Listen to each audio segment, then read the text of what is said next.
હરિઓમ વિદ્યાર્થી મિત્રો, આજે આપણે ધોરણ 5 વિષય ગુજરાતી 2 એમાં અર્થ વિસ્તાર સમજીશું. વિદ્યાર્થી મિત્રો, અર્થ વિસ્તાર એટલે શું? તો કોઈ પણ વાક્ય સુવિચાર એનો મુદ્દાસર રજૂઆત એને અર્થ વિસ્તાર કહેવાય. કહેવતો, સુવિચારો એક જ વાક્યમાં આપણને ઘણું બધું કહી જાય. અગાઉ આપણે પ્રથમ સત્રમાં પણ અર્થ વિસ્તાર સમજેલા છીએ. તો એક જ વાક્યમાં આપણે ઘણું બધું કહી જાય, ઘણું બધું લખી શકીએ. તો તેને વિસ્તારપૂર્વક લખવાની અને સમજવા માટેની લેખન પદ્ધતિ એટલે અર્થ વિસ્તાર. વિદ્યાર્થી મિત્રો, ધ્યાન આપજો.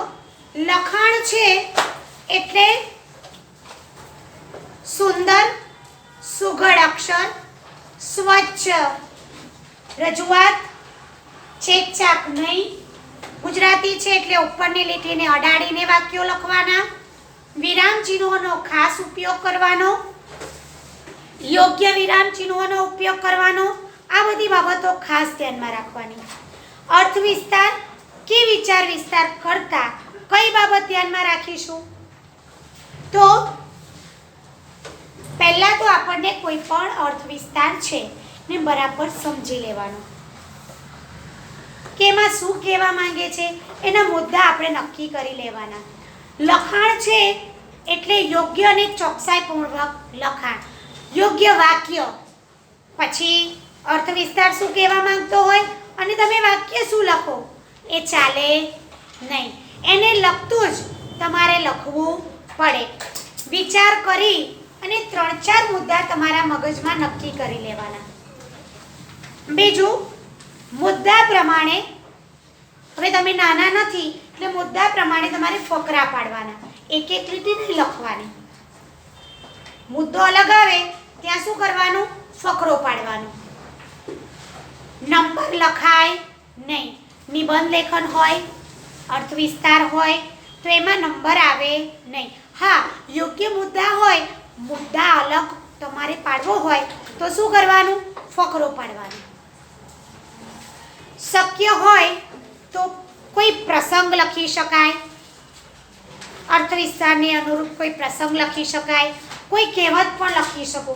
હવે ગુજરાતી છે તો તમે અર્થ વિસ્તાર લખ્યો તો એને અનુરૂપ કે ભાઈ સુંદર અક્ષરે હાથનું ઘરેણું છે, આ કોઈ અર્થ વિસ્તાર છે તો ગાંધીજીનો તમે પ્રસંગ મૂકી શકો. ખરાબ અક્ષરોને કારણે એમને શું ગડબડ થઈ હતી, ખરાબ અક્ષરોને કારણે શું ગડબડ થાય કે મારજોની જગ્યાએ ચારજો વંચાઈ જાય તો ઢોરને મારજોની જગ્યાએ ચારજો લખ્યું હોય ને મારજો વંચાઈ જાય તો અધમુઆ બિચારા ઢોર થઈ જાય. ખરાબ અક્ષરોને કારણે શી તકલીફ ઊભી થાય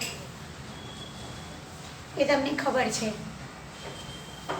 તો વિદ્યાર્થી મિત્રો, યોગ્ય મુદ્દા, યોગ્ય લખાણ, કોઈ પ્રસંગ આ રીતે તમે લખી શકો, કોઈ કહેવત પણ લખી શકો. લખાણની ભાષા ખૂબ સાદી, સરળ હોવી જોઈએ અને મહત્વનું કંઈ પણ રહી ન જાય તે ખાસ ધ્યાનમાં રાખવું પડે. અર્થ વિસ્તાર એટલે તમારું પોતાની મૌલિક રજૂઆત. તમે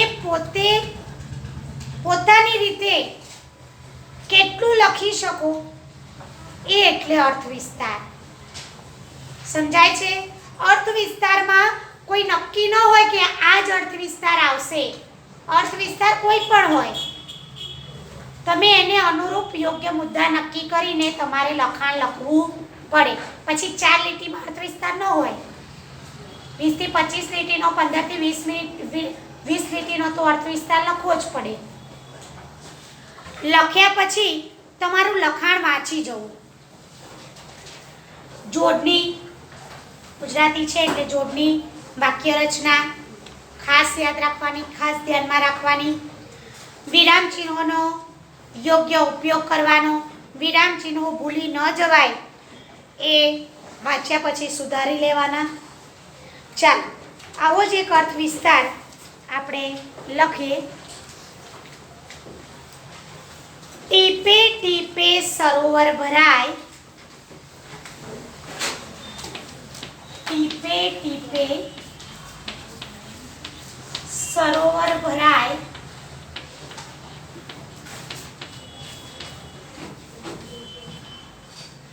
કાંકરે કાંકરે પાળ બંધાય.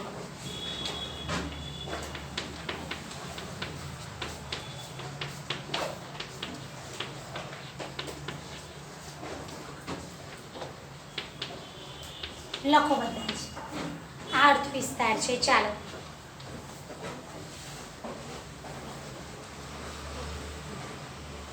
ચાલો લખો બધા, ફકરો પાડીને લખજો.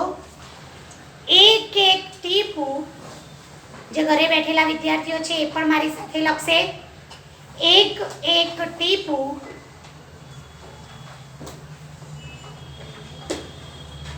પડતા પડતા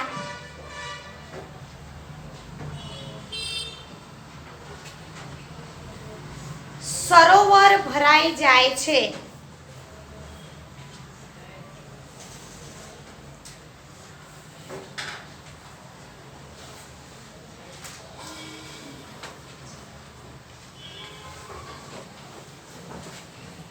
એક એક કાંકરો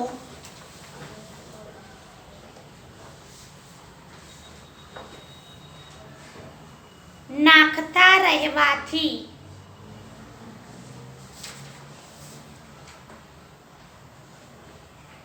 સરોવરની પાળ બંધાઈ જાય છે.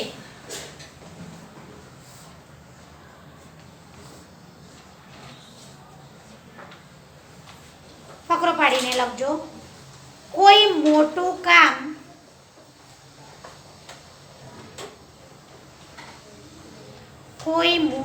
કામ શરૂઆતમાં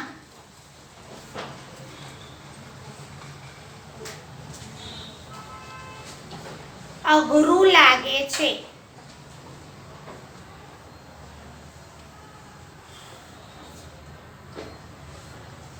તે કામ પણ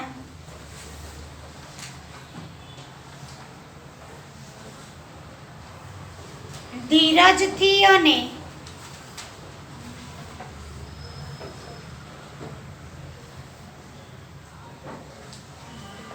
સતત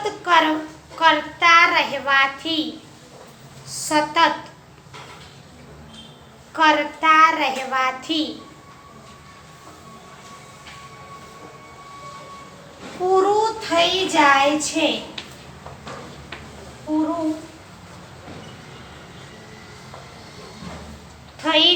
છે.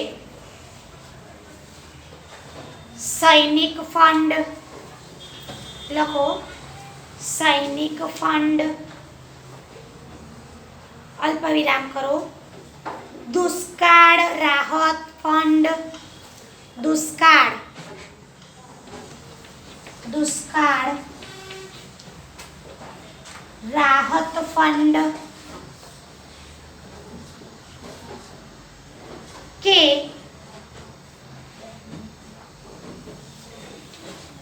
પૂર પીડિત સહાય ફંડમાં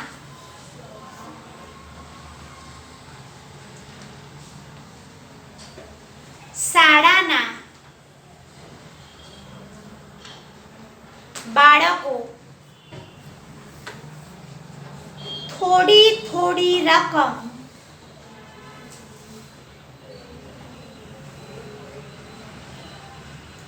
જમા કરાવે છે.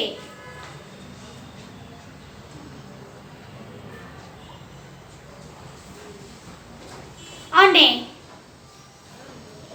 મોટી રકમ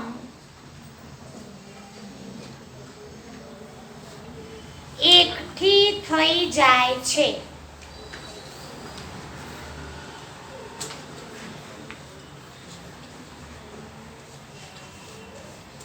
એ જ પ્રમાણે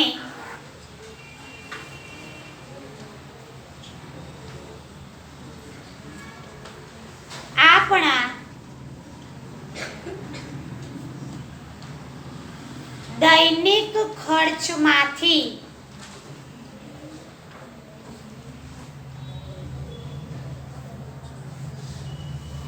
થોડા થોડા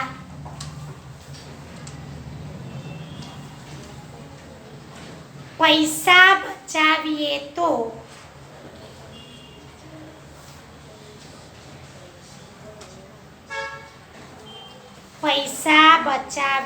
તો થોડા સમયમાં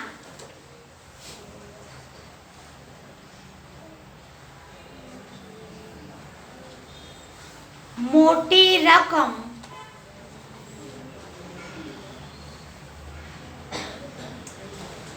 એકઠી થઈ જાય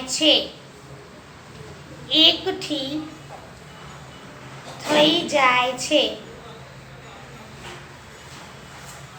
ચલો બીજો અર્થ વિસ્તાર લખજો.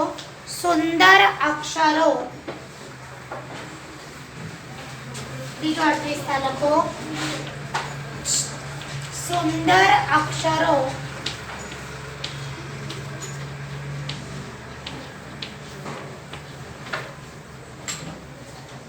હાથનું ઘરેણું છે.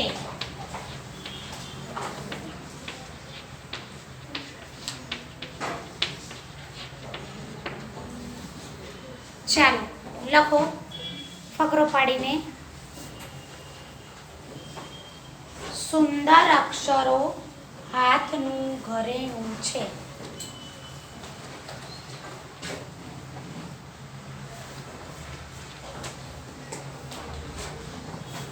ચાલો લખો. આ વાક્યમાં ફકરો પાડીને લખજો. આ વાક્યમાં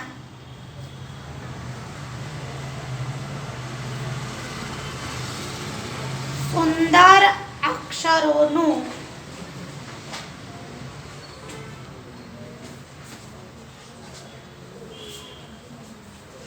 મહત્વ સમજાવ્યું છે.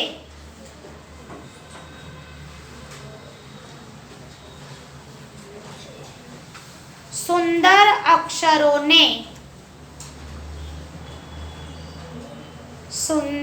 અક્ષરોને હાથનું ઘરેણું કહ્યું છે. ફકરો પાડો. અક્ષર એ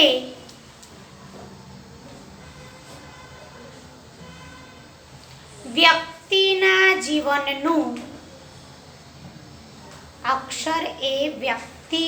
જીવનનું અલ્પવિરામ તેના વ્યક્તિત્વનું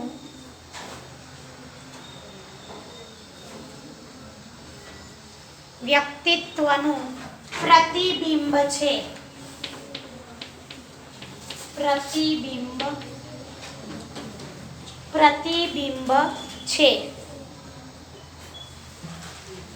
પ્રતિબિંબ છે.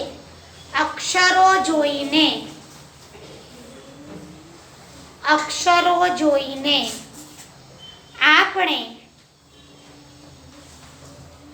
તે વ્યક્તિ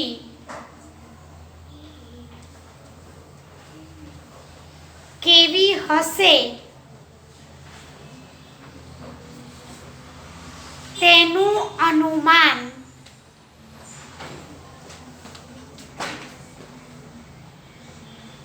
કરી શકીએ છીએ.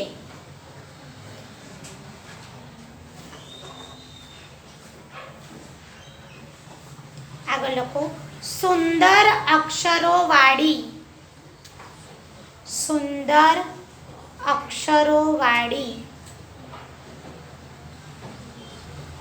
વ્યક્તિ પ્રત્યે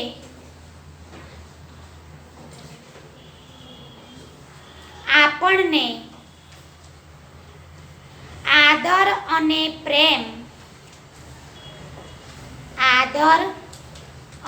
પ્રેમ પેદા થાય છે.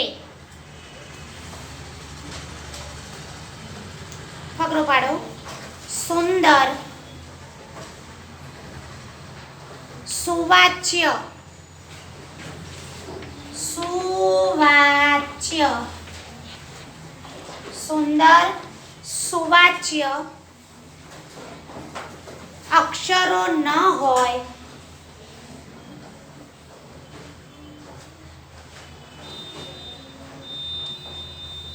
તો ઘણીવાર મોટી ગરબડ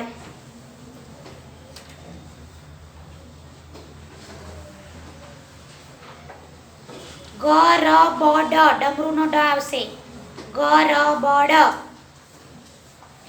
ઊભી થઈ જાય છે. ઊભીમાં ઉ મોટો ઉ આવશે. ઊભી થઈ જાય છે. લખો ઢોરને બરાબર ચારજો. લખો વાક્ય ઇન્વર્ટેડ કોમામાં ઢોરને બરાબર ચારજો.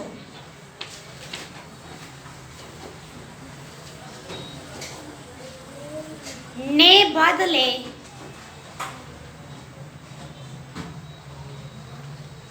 ઢોરને બરાબર મારજો.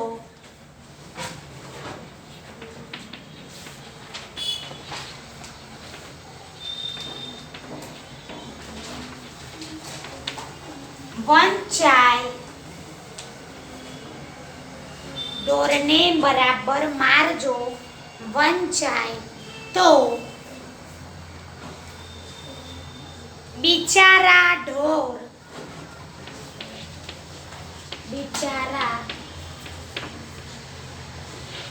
બિચારા ઢોર માર ખાઈ ખાઈને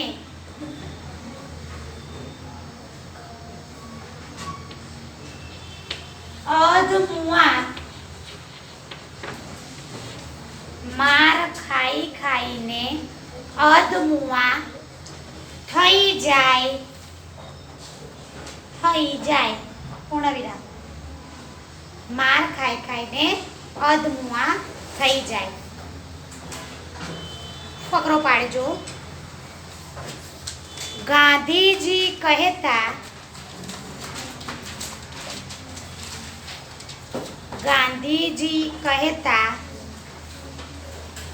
અલ્પવિરામ કહેતા પછી કરો. અલ્પવિરામ કહેતા પછી અલ્પવિરામ. હવે ઇન્વર્ટેડ કોમામાં લખજો ખરાબ અક્ષરો એ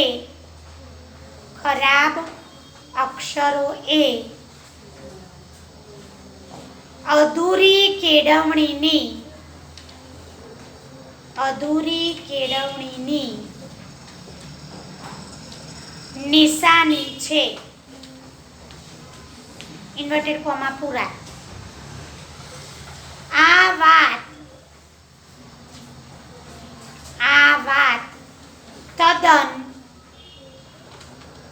તદ્દન સાચી છે. માણસ ગમે તેટલો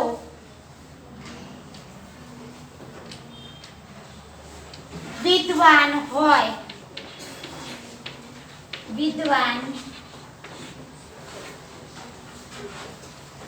હોય પણ જો તેના અક્ષર સુંદર અને સુરેખ ન હોય તો તે સામી વ્યક્તિને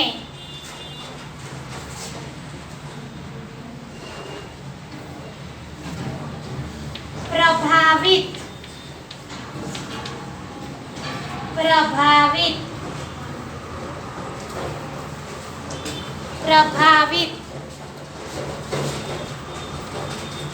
કરી શકે નહીં.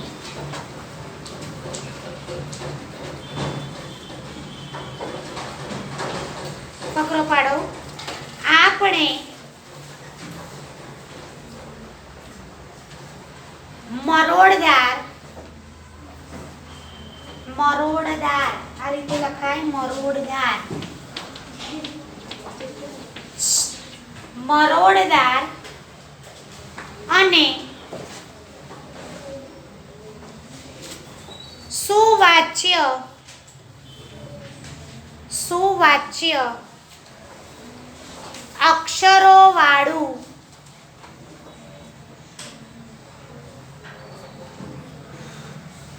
લખાણ થાય, લખાણો તેની કાળજી રાખવી જોઈએ.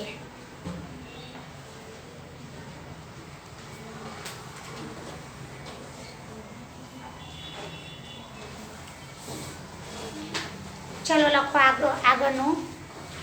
હસવામાંથી ખસવું થવું. આગળનો અર્થ વિસ્તાર લખો. હસવામાંથી ખસવું થવું. હસવામાંથી ખસવું થવું. ચાલો લખો. કેટલાક બાળકો, ફકરો પાડીને લખજો. કેટલાક બાળકો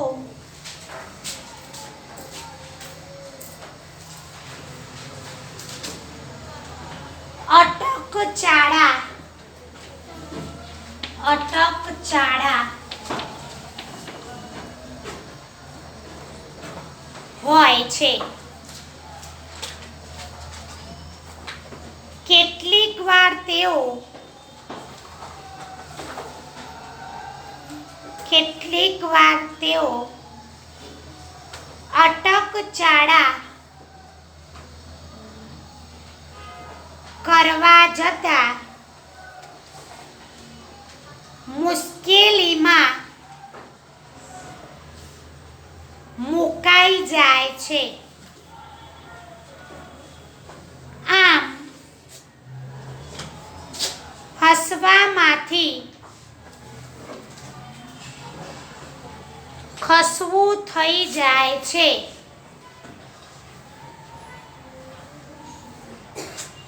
ફકરો પાડો.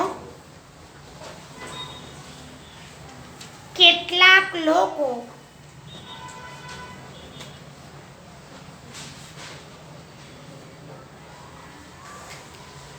જાણીએ અજાણીએ, જાણીએ અજાણીએ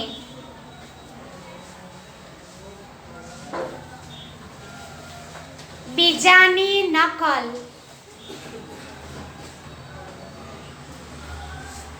કરવા જાય છે.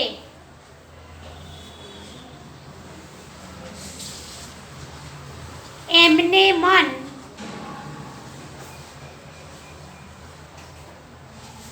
એ એક રમત હોય છે. એમને મન એ એક રમત હોય છે, પરંતુ તેમ કરવા જતાં કોઈ વાર તેઓ કપરી પરિસ્થિતિમાં, કપરી સ્થિતિ લખો, પરિસ્થિતિ નહીં, કપરી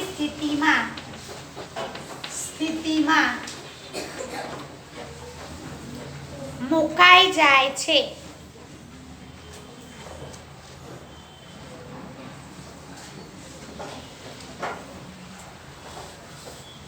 અટકચાળા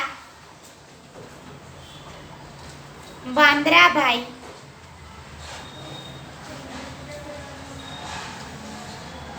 એક સુથારને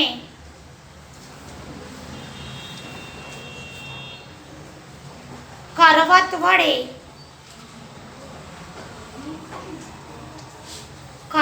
વડે લાકડું કાપતા જુએ છે.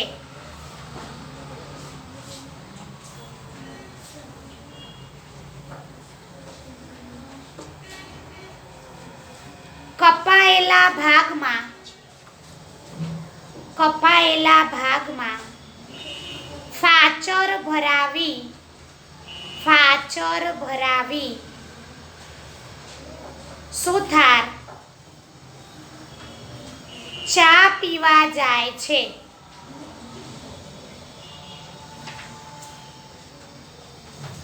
વાંદરાભાઈ આવે છે.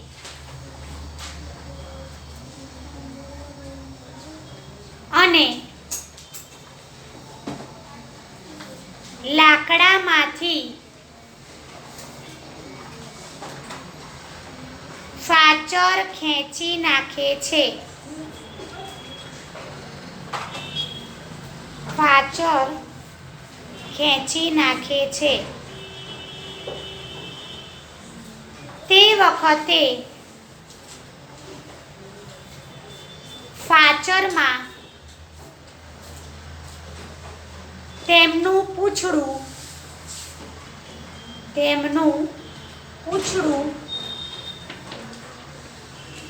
પૂંછડું ફસાઈ જાય છે.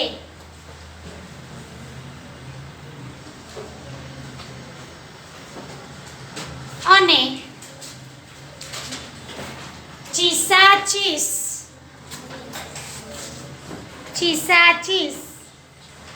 કરી મૂકે છે. આમ હસવામાંથી ખસવું થઈ જાય છે. આમ હસવામાંથી ખસવું થઈ જાય છે. ફકરો પાડજો. આપણે